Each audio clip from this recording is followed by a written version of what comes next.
Hi everyone, and welcome back to part 5 of the functions study guide, test review and study guide, where we are going to talk about average rate of change and even and odd functions.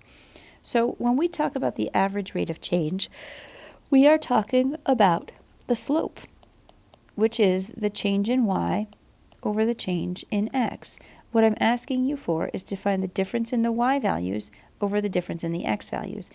This interval here that I find 2.5 to 5, oops, did I miss some? I did. We'll go back to 27 and 28 in a moment. A football is kicked from a point on the ground such that the height in feet is given by this equation. Find the average rate of change in the height of the ball from when it reaches its maximum until it reaches the ground. All right, this is going to be a calculator question, which we will talk about in class. The idea here is that it's going to be a parabola that's been tipped upside down. I want you to find the maximum, which happens at time equals 2.5, right? And it reaches its maximum at 100, which you'll see when you graph this.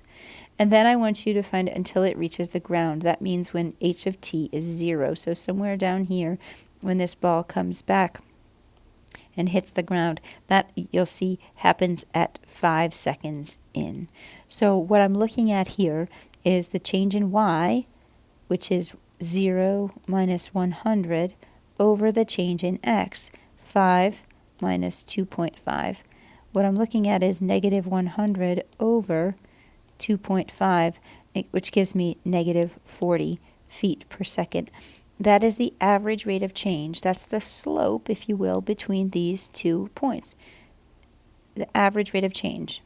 Okay, let's go back up here and keep it a little simpler, where I give you an equation and ask you over the given interval. So this interval right here is the closed interval from negative 3 to 2. Again, with a picture, this is a squared function that's been stretched vertically by a factor of 2, and the rest of it isn't as important to us.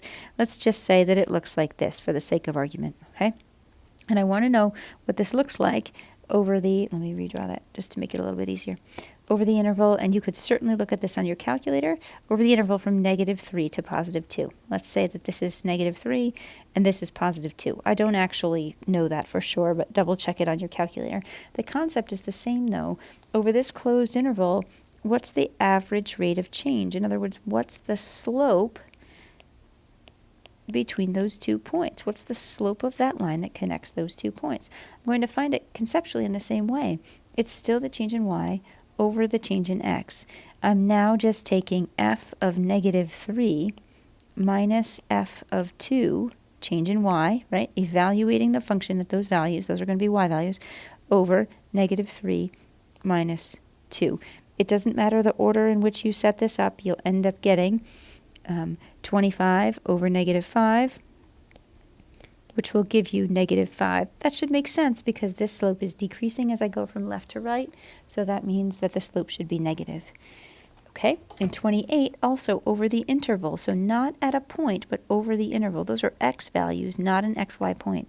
So I want to take f of 10, negative, you could do either, as long as the order stays the same because you're subtracting, it doesn't really matter. Let's do f of negative 5 minus f of negative 10, and divide that by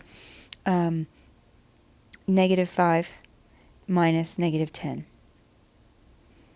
And you come out with an answer of 1/2. Now, drawing this is a little more complicated, but nonetheless, the process is the same. I just want to find out between 2 points on this graph, whatever it looks like, right, whatever this thing looks like, I just want to know what's the slope between the points here at negative 5.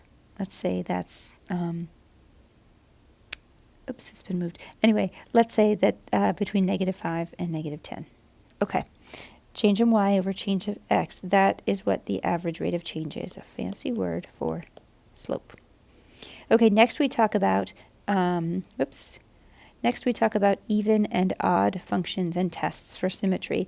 Remember that even functions have y-axis symmetry, odd functions have origin symmetry, All right, so it's a matter of looking at this.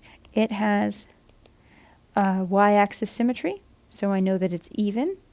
And algebraically, if a function is even, what that means is that I can take positive x's, get the same thing as when I plug in negative x's. Sure enough, if I plug in positive 2, I get the same output as if I plug in negative 2, right? So it has y-axis symmetry. That means that it's even. That is what I'm showing you right here. This is the test for an even function. I get the same output when I plug in negative x's. Okay, now what I'm showing you in the second part is for an odd function when it has origin symmetry. Can I plug in negative x values? So can I take f of negative x, which is right here, and get the same thing as when I plug in f of x and negate the answer? So when I plug in negative y values, can I get the same thing as when I plug in negative x values?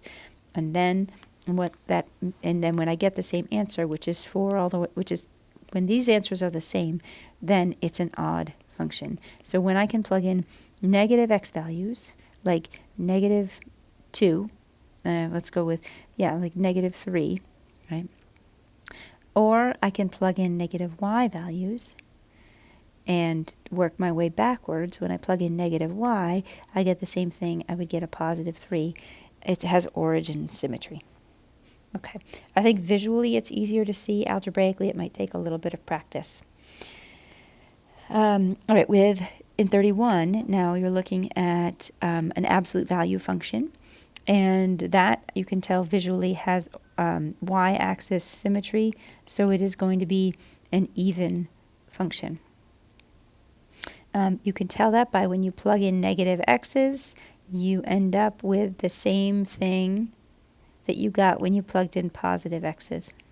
So that means it's symmetrical with respect to the y-axis. Okay, in the next ones, I'm going to do this all algebraically, no graph. So I have to plug in a negative x and solve it algebraically. Now, do I get the same thing as when I have this? No, I don't. If the signs are different, remember that means if I can plug in negative f of x and end up with, if I can take f of negative x and end up with with negative f of x, in other words, if the signs are different, if I can negate the y values by plugging in a negative x, then this is odd and has symmetry with respect to the origin. Now, if I plug in a negative x here and here, right? If I plug in negative x and these two have no relationship, then they have they have symmetry, they don't have y-axis or origin symmetry, and it's possible for most functions to have neither. All right, thank you. I will see you in part 6.